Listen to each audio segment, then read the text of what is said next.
The Adventures of Sherlock Holmes by Arthur Conan Doyle. 8. The Adventure of the Speckled Band. On glancing over my notes of the 70-odd cases in which I have during the last 8 years studied the methods of my friend Sherlock Holmes, I find many tragic, some comic, a large number merely strange, but none commonplace, for, working as he did rather for the love of his art than for the acquirement of wealth, he refused to associate himself with any investigation which did not tend towards the unusual and even the fantastic. Of all these varied cases, however, I cannot recall any which presented more singular features than that which was associated with the well-known Surrey family of the Roylotts of Stoke Moran. The events in question occurred in the early days of my association with Holmes, when we were sharing rooms as bachelors in Baker Street. It is possible that I might have placed them upon record before, but a promise of secrecy was made at the time, from which I have only been freed during the last month by the untimely death of the lady to whom the pledge was given. It is perhaps as well that the facts should now come to light, for I have reasons to know that there are widespread rumors as to the death of Dr. Grimsby Roylott, which tend to make the matter even more terrible than the truth. It was early in April in the year 1883 that I woke one morning to find Sherlock Holmes standing, fully dressed, by the side of my bed. He was a late riser, as a rule, and as the clock on the mantelpiece showed me that it was only 7:15, I blinked up at him in some surprise and perhaps just a little resentment, for I was myself regular in my habits. "Very sorry to knock you up, Watson," said he, "but it's the common lot this morning. Mrs. Hudson has been knocked up. She retorted upon me, and I on you. What is it, then? A fire?" "No, a client. It seems that a young lady has arrived in a considerable state of excitement who insists upon seeing me. She is waiting now in the sitting-room. Now, when young ladies wander about the metropolis at this hour of the morning and knock sleepy people up out of their beds, I presume that it is something very pressing which they have to communicate. Should it prove to be an interesting case, you would, I am sure, wish to follow it from the outset. I thought, at any rate, that I should call you and give you the chance. My dear fellow, I would not miss it for anything.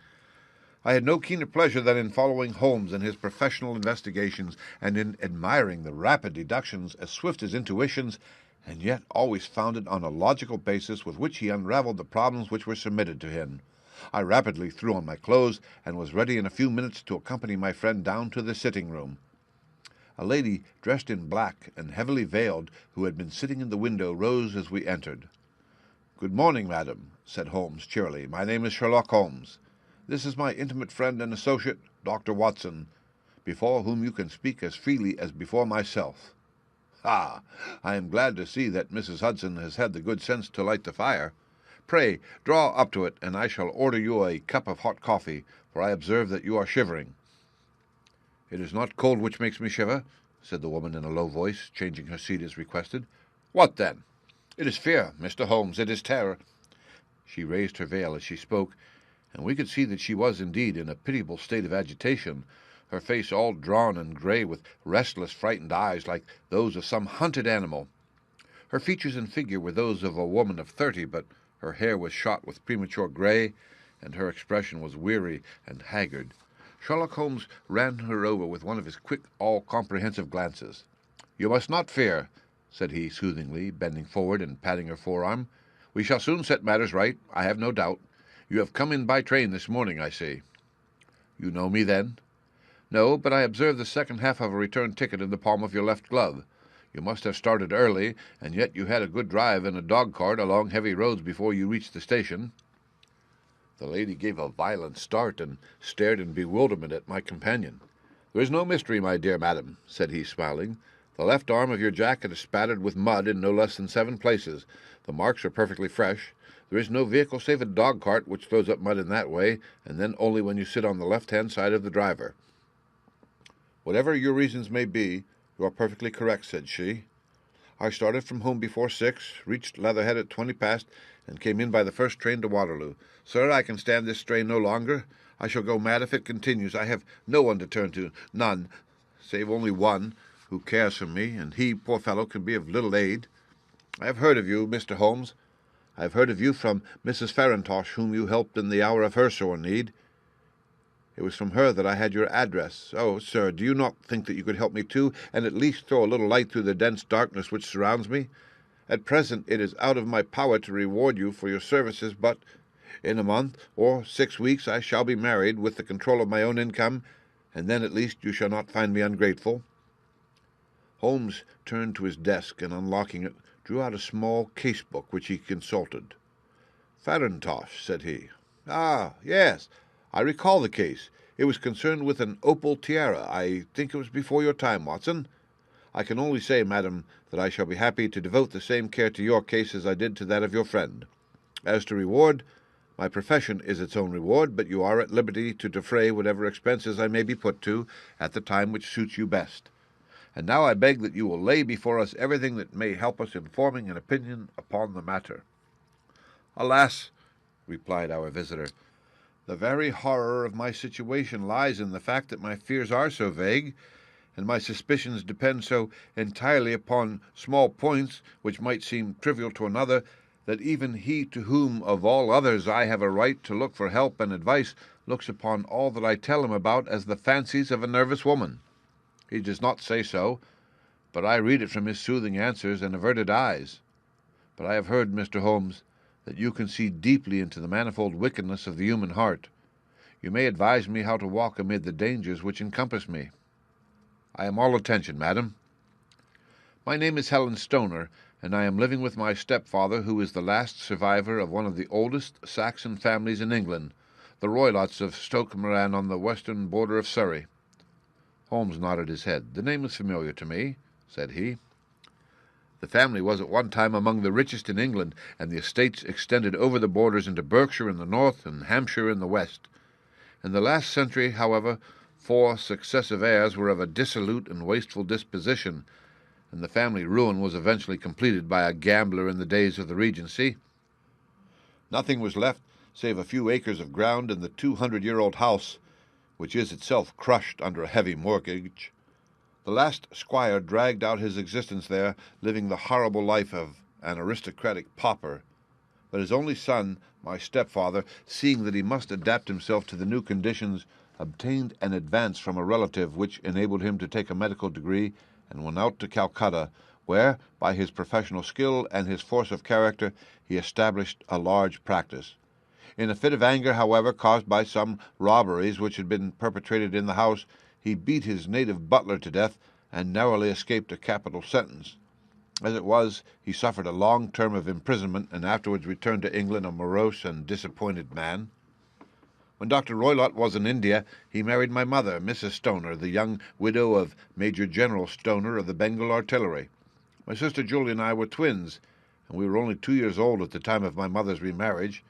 She had a considerable sum of money, not less than £1,000 a year, and this she bequeathed to Dr. Roylott entirely while we resided with him, with a provision that a certain annual sum should be allowed to each of us in the event of our marriage.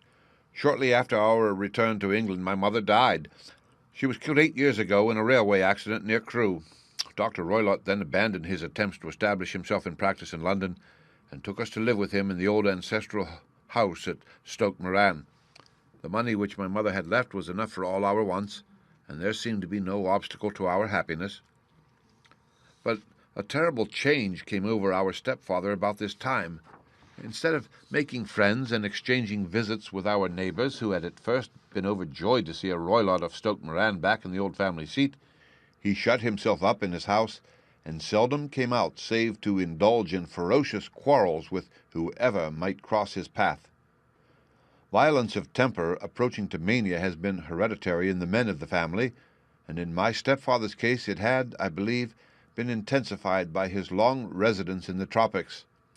A series of disgraceful brawls took place, 2 of which ended in the police court, until at last he became the terror of the village, and the folks would fly at his approach, for he is a man of immense strength and absolutely uncontrollable in his anger.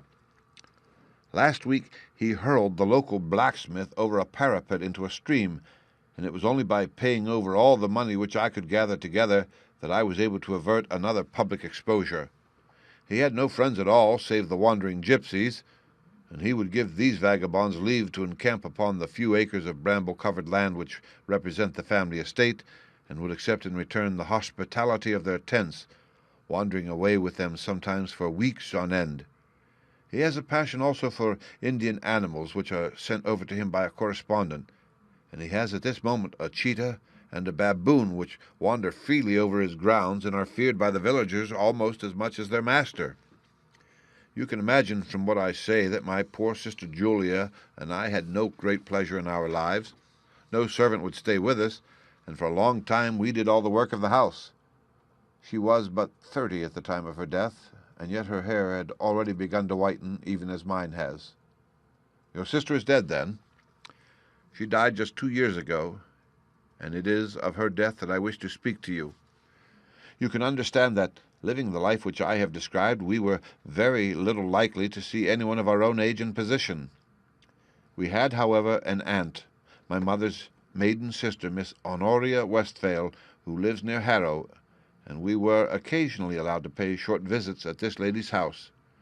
Julia went there at Christmas 2 years ago, and met there a half-pay major of marines to whom she became engaged. My stepfather learned of the engagement when my sister returned, and offered no objection to the marriage, but within a fortnight of the day which had been fixed for the wedding, the terrible event occurred which has deprived me of my only companion. Sherlock Holmes had been leaning back in his chair with his eyes closed and his head sunk in a cushion, but he half opened his lids now and glanced across at his visitor. "Pray, be precise as to details," said he. "It is easy for me to be so, for every event of that dreadful time is seared into my memory. The manor house is, as I have already said, very old, and only one wing is now inhabited. The bedrooms in this wing are on the ground floor, the sitting rooms being in the central block of the buildings. Of these bedrooms, the first is Dr. Roylott's, the second my sister's, and the third my own. There is no communication between them, but they all open out into the same corridor. Do I make myself plain?" "Perfectly so." "The windows of the 3 rooms open out upon the lawn. That fatal night Dr. Roylott had gone to his room early, though we knew that he had not retired to rest, for my sister was troubled by the smell of the strong Indian cigars which it was his custom to smoke. She left her room, therefore, and came into mine, where she sat for some time, chatting about her approaching wedding. At 11 o'clock she rose to leave me, but she paused at the door and looked back. "Tell me, Helen," said she, "have you ever heard anyone whistle in the dead of the night?" "Never," said I. "I suppose that you could not possibly whistle yourself, in your sleep?" "Certainly not. But why?" "Because during the last few nights I have always, about 3 in the morning, heard a low, clear whistle. I am a light sleeper, and it has awakened me. I cannot tell where it came from, perhaps from the next room, perhaps from the lawn. I thought that I would just ask you whether you had heard it." "No, I have not. It must be those wretched gypsies in the plantation." "Very likely. And yet if it were on the lawn, I wonder that you did not hear it also." "Ah, but I sleep more heavily than you. Well, it is of no great consequence at any rate." She smiled back at me, closed my door, and a few minutes later I heard her turn the key in the lock. "Indeed," said Holmes. "Was it your custom always to lock yourselves in at night?" "Always." "And why?" "I think that I mentioned to you that the doctor kept a cheetah and a baboon. We had no feelings of security unless our doors were locked." "Quite so. Pray, proceed with your statement." "I could not sleep that night. A vague feeling of impending misfortune impressed me. My sister and I, you will recollect, were twins, and you know how subtle are the links which bind 2 souls which are so closely allied. It was a wild night. The wind was howling outside, and the rain was beating and splashing against the windows. Suddenly, amid all the hubbub of the gale, there burst forth the wild scream of a terrified woman. I knew that it was my sister's voice. I sprang from my bed, wrapped a shawl around me, and rushed into the corridor. As I opened my door, I seemed to hear a low whistle, such as my sister described, and a few moments later a clanging sound, as if a mass of metal had fallen. As I ran down the passage, my sister's door was unlocked and revolved slowly upon its hinges. I stared at it, horror-stricken, not knowing what was about to issue from it. By the light of the corridor lamp, I saw my sister appear at the opening, her face blanched with terror, her hands groping for help, her whole figure swaying to and fro like that of a drunkard. I ran to her and threw my arms around her, but at that moment her knees seemed to give way and she fell to the ground. She writhed as one who is in terrible pain, and her limbs were dreadfully convulsed. At first I thought that she had not recognized me, but as I bent over her she suddenly shrieked out in a voice which I shall never forget, "Oh, my God! Helen! It was the band, the speckled band!" There was something else which she would fain have said, and she stabbed with her finger into the air in the direction of the doctor's room, but a fresh convulsion seized her and choked her words. I rushed out, calling loudly for my stepfather, and I met him hastening from his room in his dressing-gown. When he reached my sister's side, she was unconscious, and though he poured brandy down her throat and sent for medical aid from the village, all efforts were in vain, for she slowly sank and died without having recovered her consciousness. Such was the dreadful end of my beloved sister. "One moment," said Holmes. "Are you sure about this whistle and metallic sound? Could you swear to it?" That was what the county coroner asked me at the inquiry. It is my strong impression that I heard it, and yet, among the crash of the gale and the creaking of an old house, I may possibly have been deceived. Was your sister dressed? No, she was in her night-dress. In her right hand was found the charred stump of a match, and in her left a matchbox, showing that she had struck a light and looked about her when the alarm took place. That is important. And what conclusions did the coroner come to? He investigated the case with great care, for Dr. Roylett's conduct had long been notorious in the county, but he was unable to find any satisfactory cause of death. My evidence showed that the door had been fastened upon the inner side, and the windows were blocked by old-fashioned shutters with broad iron boards which were secured every night. The walls were carefully sounded and were shown to be quite solid all round, and the flooring was also thoroughly examined with the same result. The chimney is wide, but it is barred up by 4 large staples. It is certain, therefore, that my sister was quite alone when she met her end. Besides, there were no marks of any violence upon her. How about poison? The doctors examined her for it, but without success. What do you think that this unfortunate lady died of, then? It is my belief that she died of pure fear and nervous shock, though what it was that frightened her I cannot imagine. Were there gypsies in the plantation at the time? Yes, there are always nearly some there. Ah, and what did you gather from this allusion to a band, a speckled band? Well, sometimes I have thought that it was merely the wild talk of delirium, sometimes that it may have referred to some band of people, perhaps to those very gypsies in the plantation. I do not know whether the spotted handkerchiefs which so many of them wear over their heads might have suggested the strange adjective which she used. Holmes shook his head like a man who was far from being satisfied. "These are very deep waters," said he. "Pray go on with your narrative." 2 years have passed since then, and my life has been until lately lonelier than ever. A month ago, however, a dear friend, whom I have known for many years, has done me the honor to ask my hand in marriage. His name is Armitage, Percy Armitage, the second son of Mr. Armitage of Crane Water near Reading. My stepfather has offered no opposition to the match, and we are to be married in the course of the spring. 2 days ago some repairs were started in the west wing of the building, and my bedroom wall has been pierced, so that I have had to move into the chamber in which my sister died, and to sleep in the very bed in which she slept.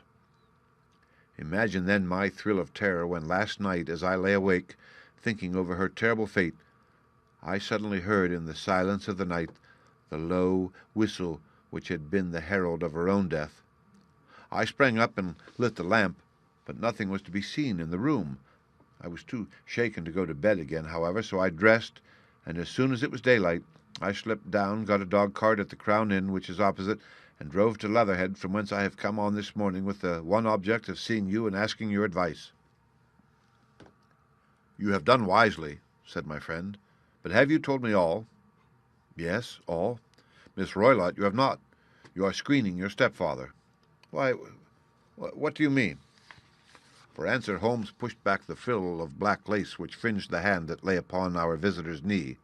5 little vivid spots, the marks of 4 fingers and a thumb, were printed upon the white wrist. "You have been cruelly used," said Holmes. The lady colored deeply and covered over her injured wrist. "He is a hard man," she said, "and perhaps he hardly knows his own strength."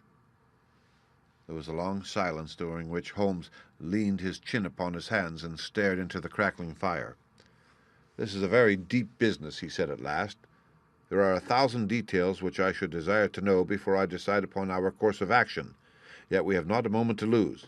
If we were to come to Stoke Moran today, would it be possible for us to see over these rooms without the knowledge of your stepfather?"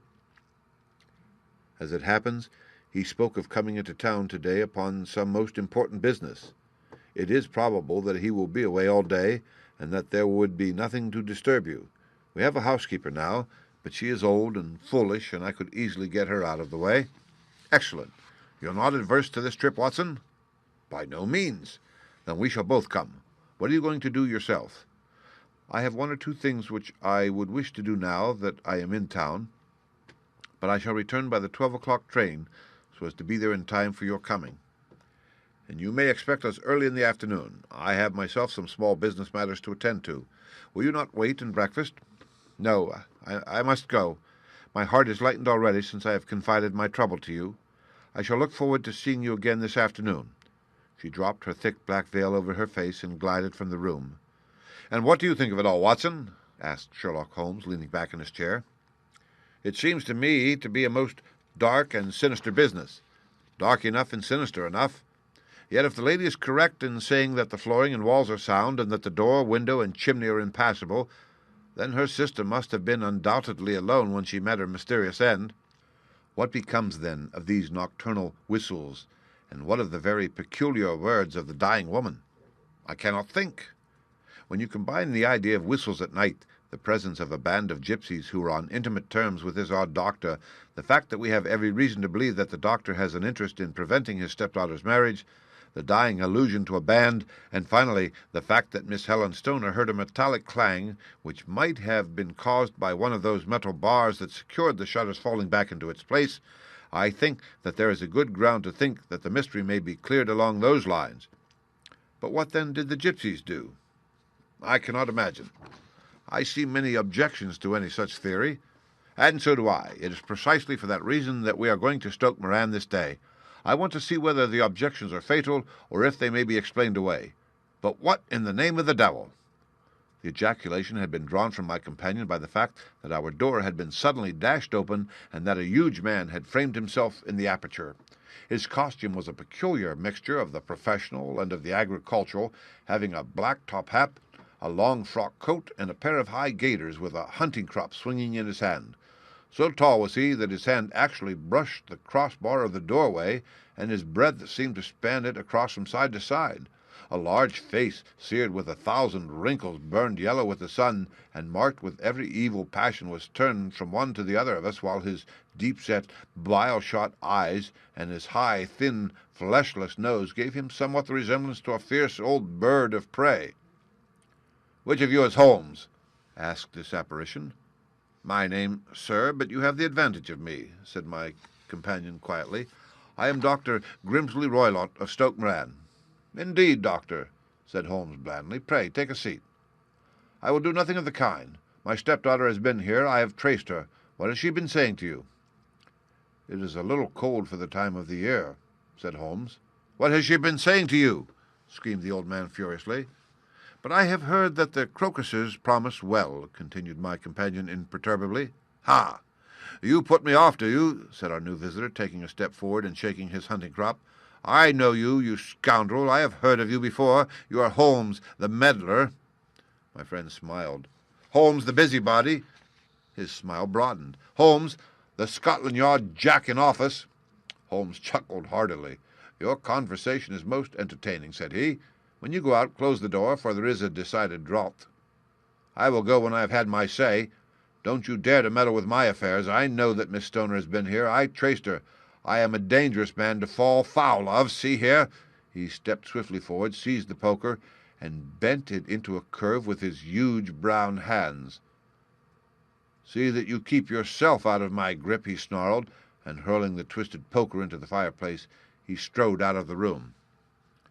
"He seems a very amiable person," said Holmes, laughing. "I am not quite so bulky, but if he had remained I might have shown him that my grip was not much more feeble than his own." As he spoke, he picked up the steel poker and with a sudden effort straightened it out again. Fancy his having the insolence to confound me with the official detective force. This incident gives zest to our investigation, however, and I only trust that our little friend will not suffer from her imprudence in allowing this brute to trace her. And now, Watson, we shall order breakfast, and afterwards I shall walk down to Doctors' Commons, where I hope to get some data which may help us in this matter." It was nearly 1 o'clock when Sherlock Holmes returned from his excursion. He held in his hand a sheet of blue paper scrawled over with notes and figures. "I have seen the will of the deceased wife," said he. "To determine its exact meaning, I have been obliged to work out the present prices of the investments with which it is concerned. The total income, which at the time of the wife's death was little short of £1,100, is now, through the fall in agricultural prices, not more than £750. Each daughter can claim an income of £250 in case of marriage. It is evident, therefore, that if both girls had married, this beauty would have had a mere pittance, while even one of them would cripple him to a very serious extent. My morning's work has not been wasted, since it has proved that he has the very strongest motives for standing in the way of anything of the sort. And now, Watson, this is too serious for dawdling, especially as the old man is aware that we are interesting ourselves in his affairs. So if you are ready, we shall call a cab and drive to Waterloo. I should be very much obliged if you would slip your revolver into your pocket. And Ellie's number 2 is an excellent argument with gentlemen who can twist steel pokers into knots. That and a toothbrush are, I think, all that we need." At Waterloo we were fortunate in catching a train for Leatherhead, where we hired a trap at the station inn and drove for 4 or 5 miles through the lovely Surrey lanes. It was a perfect day, with a bright sun and a few fleecy clouds in the heavens. The trees and wayside hedges were just throwing out their first green shoots, and the air was full of the pleasant smell of the moist earth. To me, at least, there was a strange contrast between the sweet promise of the spring and this sinister quest upon which we were engaged. My companion sat in the front of the trap, his arms folded, his hat pulled down over his eyes and his chin sunk upon his breast, buried in the deepest thought. Suddenly, however, he started, tapped me on the shoulder, and pointed over the meadows. "Look there," said he. A heavily timbered park stretched up in a gentle slope, thickening into a grove at the highest point. From amid the branches there jutted out the grey gables and a high roof-tree of a very old mansion. "Stoke Moran," said he. "Yes, sir, that be the house of Dr. Grimesby Roylott," remarked the driver. "There is some building going on there," said Holmes. "That is where we are going." "There's the village," said the driver, pointing to a cluster of roofs some distance to the left. "But if you want to get to the house, you'll find it shorter to get over this stile, and so by the footpath over the fields. There it is, where the lady is walking." "And the lady, I fancy, is Miss Stoner," observed Holmes, shading his eyes. "Yes, I think we had better do as you suggest." We got off, paid our fare, and the trap rattled back on its way to Leatherhead.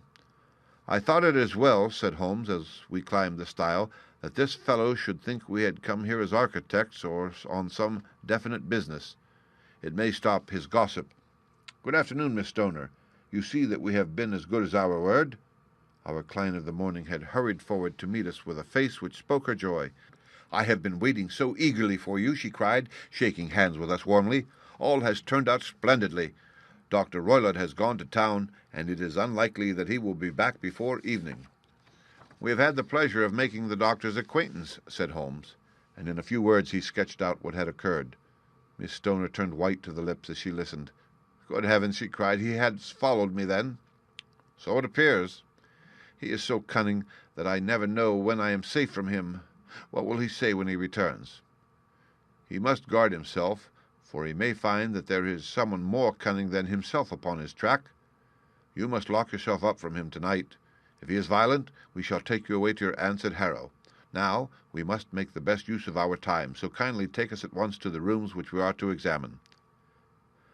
The building was of a grey, lichen-blotched stone, with a high central portion and 2 curving wings like the claws of a crab thrown out on each side. In one of those wings, the windows were broken and blocked with wooden boards, while the roof was partly caved in, a picture of ruin. The central portion was in little better repair, but the right-hand block was comparatively modern, and the blinds in the windows with the blue smoke curling up from the chimneys showed that this was where the family resided. Some scaffolding had been erected against the end wall, and the stonework had been broken into, but there were no signs of any workmen at the moment of our visit. Holmes walked slowly up and down the ill-trimmed lawn and examined with deep attention the outsides of the windows. "This, I take it, belongs to the room in which you used to sleep, the center one to your sisters, and the one next to the main building to Dr. Roylott's chamber?" "Exactly so, but I am now sleeping in the middle one.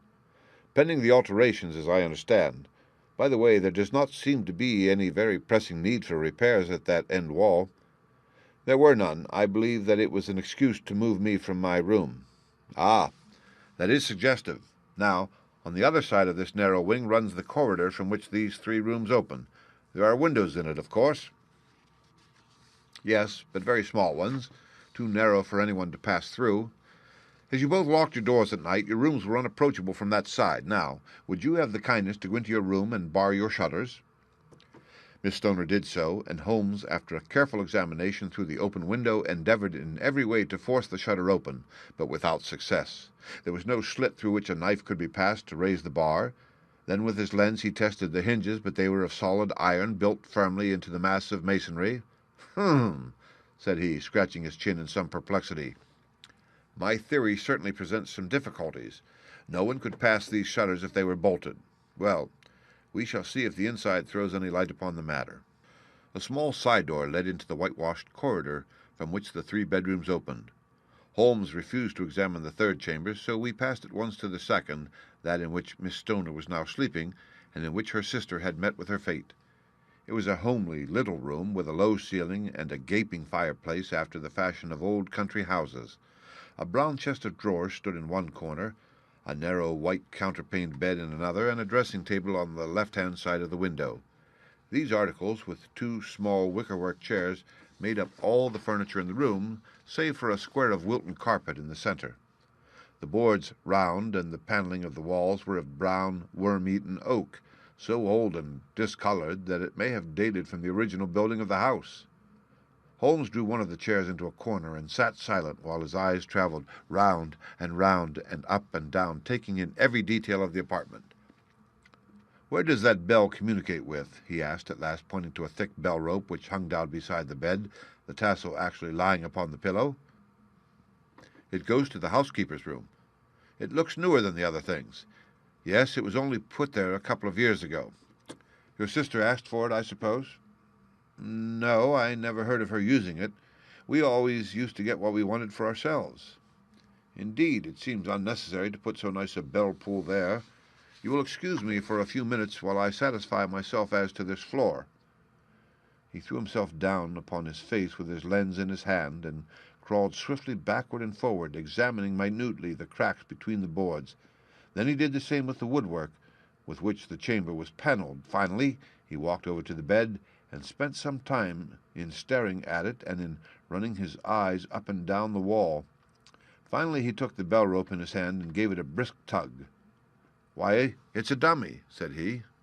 "Won't it ring? No, it is not even attached to a wire. This is very interesting. You can see now that it is fastened to a hook just above where the little opening for the ventilator is." "How very absurd. I never noticed that before." "Very strange," muttered Holmes, pulling at the rope. "There are 1 or 2 very singular points about this room. For example, what a fool a builder must be to open a ventilator into another room when, with the same trouble, he might have communicated with the outside air." "That is also quite modern," said the lady. "Done about the same time as the bell rope?" remarked Holmes. "Yes. There were several little changes carried out about the time.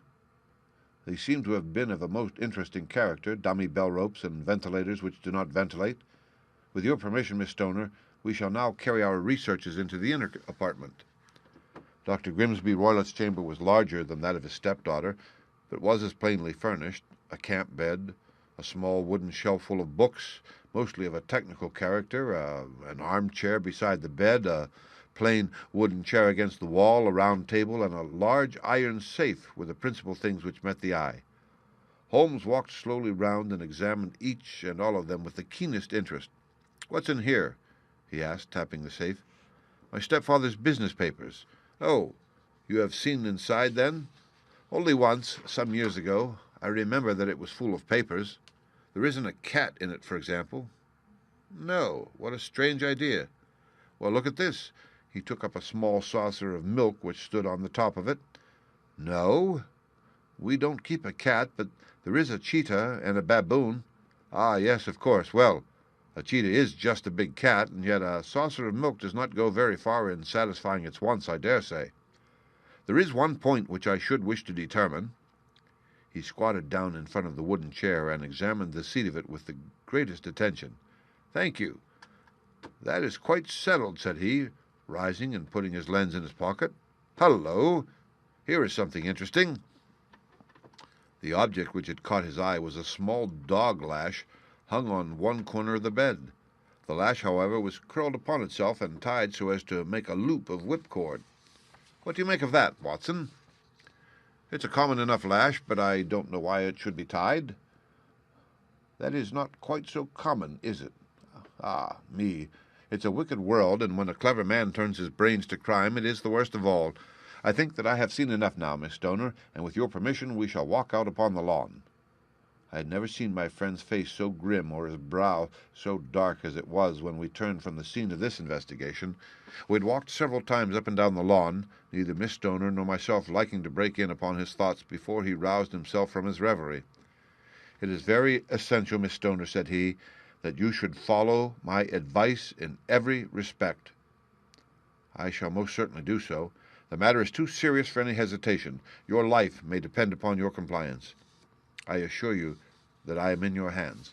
In the first place, both my friend and I must spend the night in your room." Both Miss Stoner and I gazed at him in astonishment. "Yes, it must be so. Let me explain. I believe that this is the village inn over there?" "Yes, that is the Crown." "Very good. Your windows would be visible from there?" "Certainly." "You must confine yourself to your room on pretense of a headache when your stepfather comes back.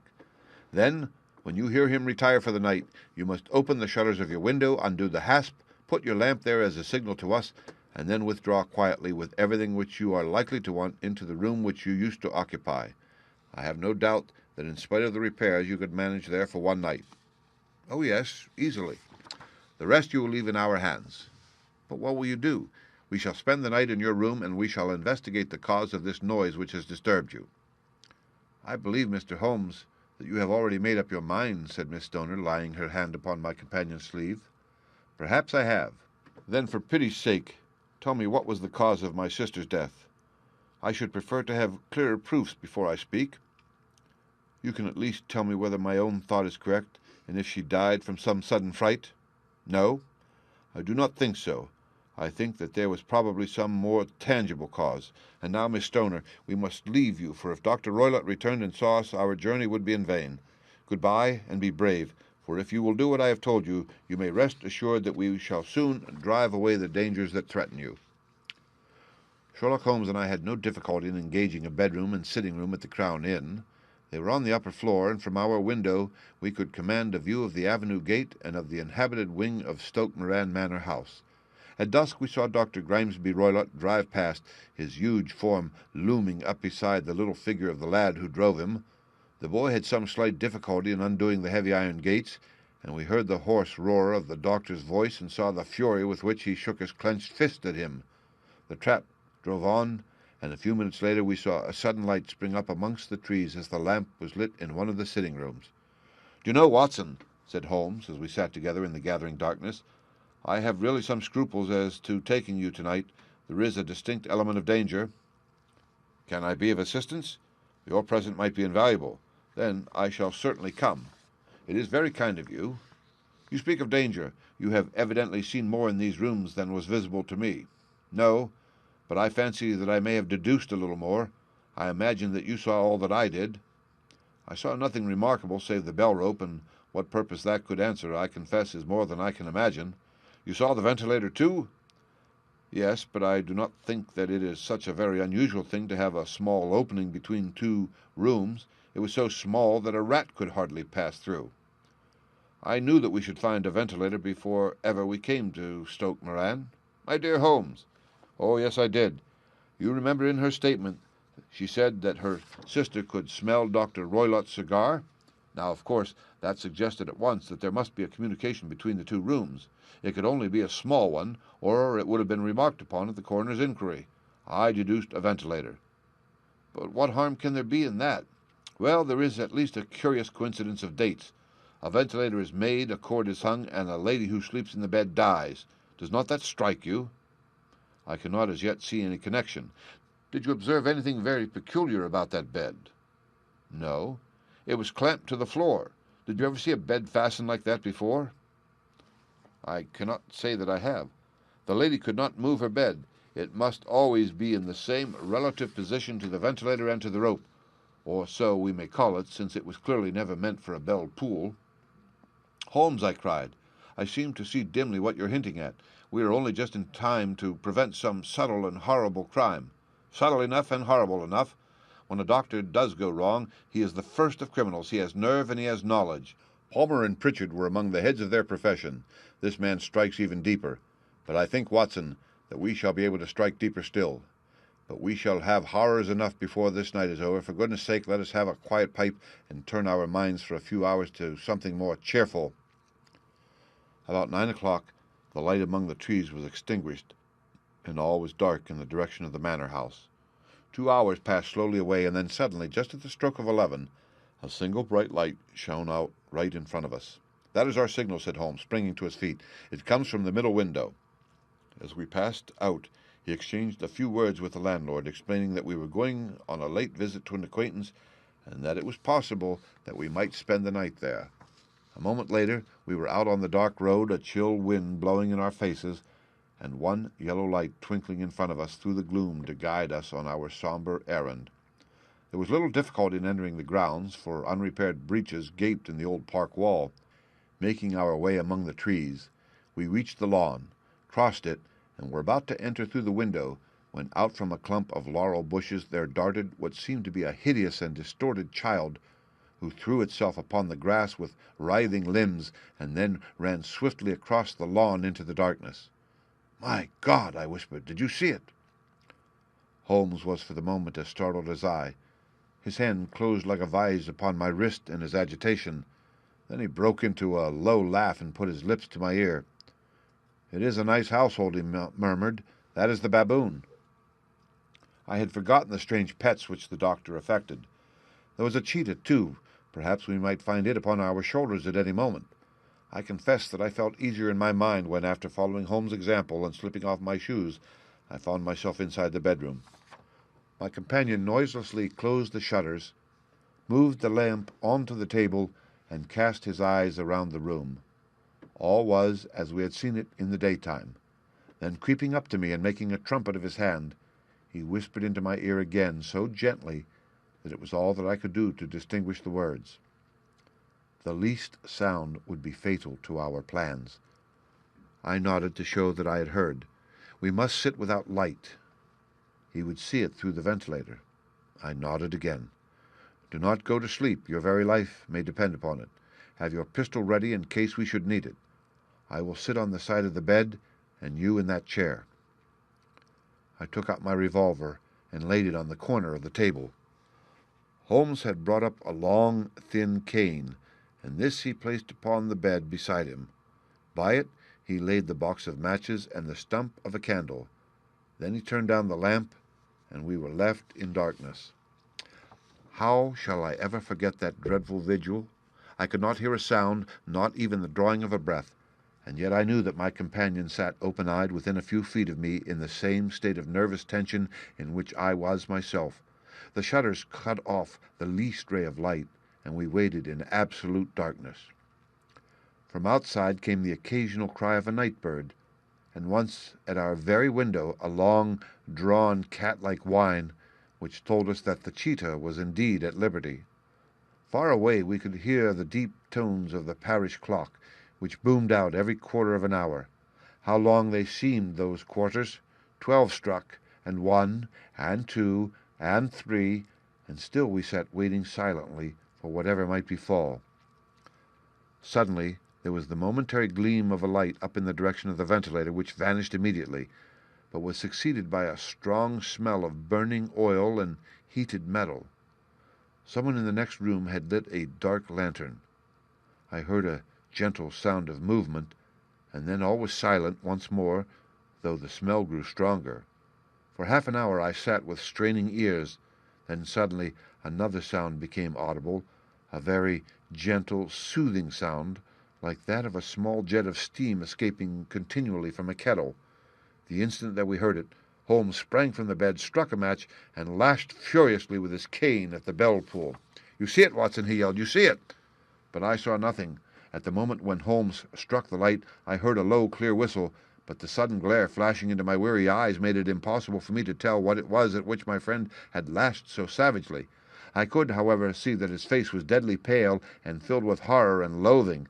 He had ceased to strike, and was gazing up at the ventilator, when suddenly there broke from the silence of the night the most horrible cry to which I have ever listened. It swelled up louder and louder, a hoarse yell of pain and fear and anger, all mingled in the one dreadful shriek. They say that away down in the village, and even in the distant parsonage, that cry raised the sleepers from their beds. It struck cold to our hearts, and I stood gazing at Holmes and he at me until the last echoes of it had died away into the silence from which it rose. "What can it mean?" I gasped. "It means that it is all over," Holmes answered, "and perhaps, after all, it is for the best. Take your pistol, and we will enter Dr. Roylott's room." With a grave face, he lit the lamp and led the way down the corridor. Twice he struck at the chamber door without any reply from within. Then he turned the handle and entered, I at his heels with the cocked pistol in my hand. It was a singular sight which met our eyes. On the table stood a dark lantern with the shutter half open, throwing a brilliant beam of light upon the iron safe, the door of which was ajar. Beside this table, on the wooden chair, sat Dr. Grimsby Roylott, clad in a long grey dressing gown, his bare ankles protruding beneath, and his feet thrust into red, heelless Turkish slippers. Across his lap lay the short stock with the long lash, which we had noticed during the day. His chin was cocked upward, and his eyes were fixed in a dreadful rigid stare at a corner of the ceiling. Round his brow he had a peculiar yellow band with brownish speckles, which seemed to be bound tightly around his head. As we entered he made neither sound nor motion. "The band! The speckled band!" whispered Holmes. I took a step forward. In an instant his strange headgear began to move, and there reared itself from among his hair the squat, diamond-shaped head and puffed neck of a loathsome serpent. "It is a swamp adder," cried Holmes, "the deadliest snake in India. He has died within 10 seconds of being bitten. Violence does in truth recoil upon the violent, and the schemer falls into the pit which he digs for another. Let us thrust this creature back into its den, and we can then remove Miss Stoner to some place of shelter and let the county police know what has happened." As he spoke, he drew the dog whip swiftly from the man's dead lap, and throwing the noose around the reptile's neck, he threw it from its horrid perch, and carrying it at arm's length, threw it into the iron safe, which he closed upon it. Such are the true facts of the death of Dr. Grimsby Roylott of Stoke Moran. It is not necessary that I should prolong a narrative which has already run to too great a length by telling how we broke the sad news to the terrified girl, how we conveyed her by the morning train to the care of her good aunt at Harrow, of how the slow process of official inquiry came to the conclusion that the doctor met his fate while indiscreetly playing with a dangerous pet. The little which I had yet to learn of the case was told me by Sherlock Holmes as we travelled back next day. "I had," said he, "come to an entirely erroneous conclusion, which shows, my dear Watson, how dangerous it always is to reason from insufficient data. The presence of the gypsies and the use of the word band, which was used by the poor girl, no doubt, to explain the appearance which he had caught upon a hurried glimpse of by the light of her match, were sufficient to put me upon an entirely wrong scent. I can only claim the merit that I instantly reconsidered my position when, however, it became clear to me that whatever danger threatened an occupant of the room could not come either from the window or the door, My attention was speedily drawn, as I have already remarked to you, to this ventilator and to the bell rope which hung down to the bed. The discovery that this was a dummy and that the bed was clamped to the floor instantly gave rise to the suspicion that the rope was there as a bridge for something passing through the hole and coming to the bed. The idea of a snake instantly occurred to me, and when I coupled it with my knowledge that the doctor was furnished with a supply of creatures from India, I felt that I was probably on the right track. The idea of using a form of poison, which could not possibly be discovered by any chemical test, was just such a one as would occur to a clever and ruthless man who had had an Eastern training. The rapidity with which such a poison would take effect would also, from his point of view, be an advantage. It would be a sharp-eyed coroner, indeed, who could distinguish the two little dark punctures which would show where the poison fangs had done their work. Then I thought of the whistle. Of course, he must recall the snake before the morning light revealed it to the victim. He had trained it, probably by the use of the milk which we saw, to return to him when summoned. He would put it through the ventilator at the hour that he thought best, with the certainty that it would crawl down the rope and land on the bed. It might or might not bite the occupant. Perhaps he might escape every night for a week, but sooner or later she must fall a victim. I had come to these conclusions before ever I had entered his room. An inspection of his chair showed me that he had been in the habit of standing on it, which of course would be necessary in order that he should reach the ventilator. The sight of the safe, the saucer of milk, and the loop of whipcord were enough to finally dispel any doubts which may have remained. The metallic clang heard by Miss Stoner was obviously caused by her stepfather hastily closing the door of his safe upon its terrible occupant. Having once made up my mind, you know the steps which I took in order to put the matter to the proof. I heard the creature hiss, as I have no doubt that you did also, and I instantly lit the light and attacked it, with the result of driving it through the ventilator, and also with the result of causing it to turn upon its master at the other side. Some of the blows of my cane came home and roused its snakish temper, so that it flew upon the person it saw. In this way I am no doubt indirectly responsible for Dr. Grimsby Roylett's death, and I cannot say that it is likely to weigh very heavily upon my conscience. The end. Read by Rick Kistner for Lit2Go on the web at fcit.usf.edu.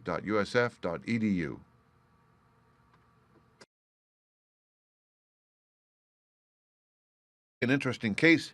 You would, I am sure, wish to follow it from the outset. I thought, at any rate, that I should call you and give you the chance. My dear fellow, I would not miss it for anything. I had no keener pleasure than in following Holmes in his professional investigations and in admiring the rapid deductions as swift as intuitions, and yet always founded on a logical basis with which he unraveled the problems which were submitted to him. I rapidly threw on my clothes and was ready in a few minutes to accompany my friend down to the sitting-room. A lady dressed in black and heavily veiled, who had been sitting in the window, rose as we entered. "Good morning, madam," said Holmes cheerily. "My name is Sherlock Holmes. This is my intimate friend and associate, Dr. Watson, before whom you can speak as freely as before myself. Ah, I am glad to see that Mrs. Hudson has had the good sense to light the fire. Pray, draw up to it, and I shall order you a cup of hot coffee, for I observe that you are shivering." "It is not cold which makes me shiver," said the woman in a low voice, changing her seat as requested. "What then?" "It is fear, Mr. Holmes, it is terror." She raised her veil as she spoke, and we could see that she was indeed in a pitiable state of agitation, her face all drawn and grey, with restless, frightened eyes like those of a maid. "I have heard of you, Mr. Holmes. I have heard of you from Mrs. Farintosh, whom you helped in the hour of her sore need. It was from her that I had your address. Oh, sir, do you not think that you could help me too, and at least throw a little light through the dense darkness which surrounds me? At present it is out of my power to reward you for your services, but in a month or 6 weeks I shall be married, with the control of my own income, and then at least you shall not find me ungrateful." Holmes turned to his desk, and unlocking it, drew out a small case-book which he consulted. "Farintosh," said he. "Ah, yes, I recall the case. It was concerned with an opal tiara. I think it was before your time, Watson. I can only say, madam, that I shall be happy to devote the same care to your case as I did to that of your friend. As to reward, my profession is its own reward, but you are at liberty to defray whatever expenses I may be put to at the time which suits you best. and now I beg that you will lay before us everything that may help us in forming an opinion upon the matter." "Alas," replied our visitor, "the very horror of my situation lies in the fact that my fears are so vague, and my suspicions depend so entirely upon some hunted animal." Her features and figure were those of a woman of 30, but her hair was shot with premature gray, and her expression was weary and haggard. Sherlock Holmes ran her over with one of his quick, all-comprehensive glances.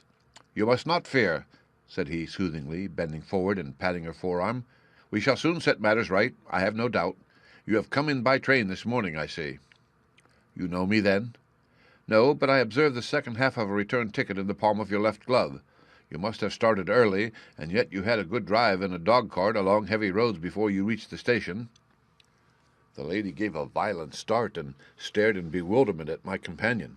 "There is no mystery, my dear madam," said he, smiling. "The left arm of your jacket is spattered with mud in no less than 7 places. The marks are perfectly fresh. There is no vehicle save a dog-cart which throws up mud in that way, and then only when you sit on the left-hand side of the driver." "Whatever your reasons may be, you are perfectly correct," said she. "I started from home before 6, reached Leatherhead at 20 past, and came in by the first train to Waterloo. Sir, I can stand this strain no longer. I shall go mad if it continues. I have no one to turn to, none, save only one, who cares for me, and he, poor fellow, can be of little untimely death of the lady to whom the pledge was given. It is perhaps as well that the facts should now come to light, for I have reasons to know that there are widespread rumors as to the death of Dr.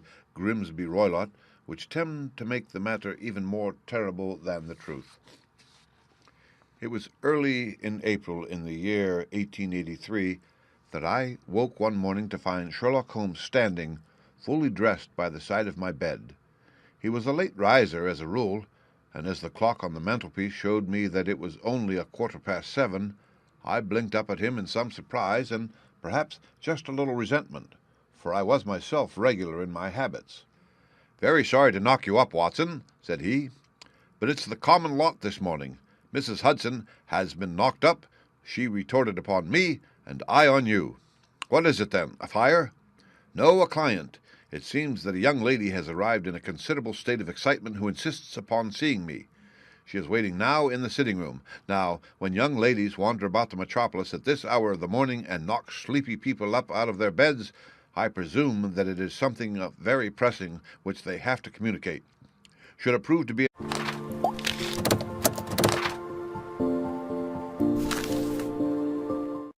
The Adventures of Sherlock Holmes by Arthur Conan Doyle. 8. The Adventure of the Speckled Band. On glancing over my notes of the 70-odd cases in which I have during the last 8 years studied the methods of my friend Sherlock Holmes, I find many tragic, some comic, a large number merely strange, but none commonplace, for, working as he did rather for the love of his art than for the acquirement of wealth, he refused to associate himself with any investigation which did not tend towards the unusual and even the fantastic. Of all these varied cases, however, I cannot recall any which presented more singular features than that which was associated with the well-known Surrey family of the Roylotts of Stoke Moran. The events in question occurred in the early days of my association with Holmes, when we were sharing rooms as bachelors in Baker Street. It is possible that I might have placed them upon record before, but a promise of secrecy was made at the time, from which I have only been freed during the last month by the